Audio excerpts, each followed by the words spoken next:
আমার ইউটিউব চ্যানেলে সমস্ত শ্রোতা এবং দর্শক বন্ধুদের স্বাগত জানাই।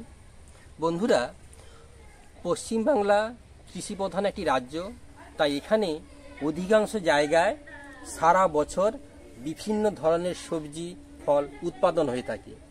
কিন্তু আমরা প্রায়ই শুনি কৃষকের আত্মহত্যা কেন হয়। কারণ এর একটাই যে সেই সমস্ত কৃষকরা হয় অন্যের শুনে বা দেখে চাষ করা শুরু করছে, সে কারণে কি হয় না, তাদের ফসলের কিছু সমস্যা হয়, আর যে পরিমাণ তারা ইনভেস্ট করে সে পরিমাণ লাভ পায় না বা গাছের ক্ষতি হয়ে যায়। এই যে আপনারা দেখছেন বরবটি, এটি হচ্ছে ঝাঁটি বরবটি নামে পরিচিত। কারণ গাছগুলো 1.5 থেকে 2 ফুট হয় আর প্রচুর পরিমাণে ফলন হয়। এটি 2 থেকে 3 বার ফলন দেওয়ার পর গাছগুলোতে আর ফুল হয় না, তাই একে ঝাঁটি বরবটি বলা হয়। এর চাষ করার সুবিধাটা কি না, এর জন্য ভেড়া করতে হয় না, কম জায়গায় প্রচুর পরিমাণে ফল 2 থেকে 3 বার 3 ছনে ফল দিয়ে দেয়, যে কারণে আপনি এই গাছ তুলে আবার রোপণ করতে পারেন। আর যদি আপনি লম্বা বরবটি দেন, যে গাছগুলো লতিয়ে হয়, তাতে অসুবিধাটা কি হয় না, প্রচুর পরিমাণে জায়গার প্রয়োজন হয়। 1.5 মাস পরে থেকে ফল ধরা শুরু হয় আর দীর্ঘদিন ধরে ফল হয়, দীর্ঘ জায়গা লাগে। সেক্ষেত্রে আপনার ট্রিটমেন্টও করতে অসুবিধা হয় আর পরিচর্যা করতে অসুবিধা হয়।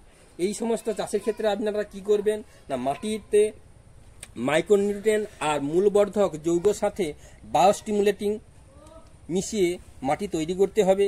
এছাড়া পিলাই, নিম পিলাই, সিঙ্গেল সুপার আর ডিএপি ভালো করে মিশ্রণে মাটি তৈরি হবে।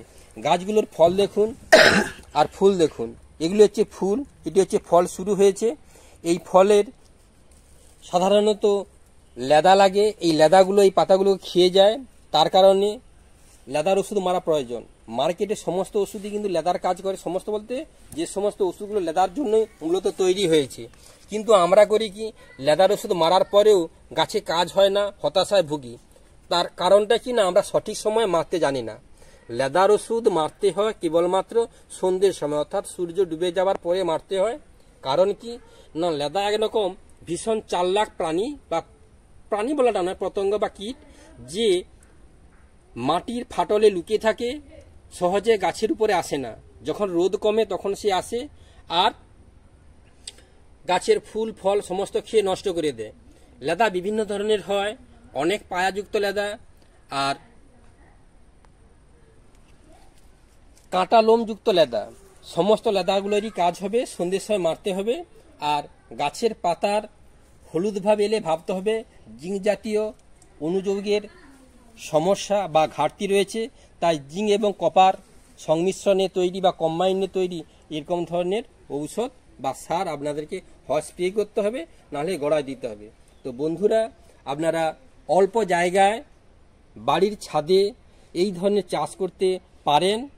সে কারণে বিজ্ঞান যেমন এগিয়ে বিভিন্ন ধরনের ছোট গাছে দীর্ঘমেয়াদী ফল, উচ্চ ফলনশীল ফলের বীজ মার্কেটে এনেছে, আপনারাও তাদের সঙ্গে তাল মিলিয়ে যদি বাড়িতে চাষ করেন, তাহলে আপনার বাড়ির যে দৈনন্দিন সবজি কেনার খরচা বা কিনতে যাওয়ার সমস্যা, সেটা দূর হবে আর নিজের বাড়িতে নিজস্ব একটি বাগান তৈরি হবে।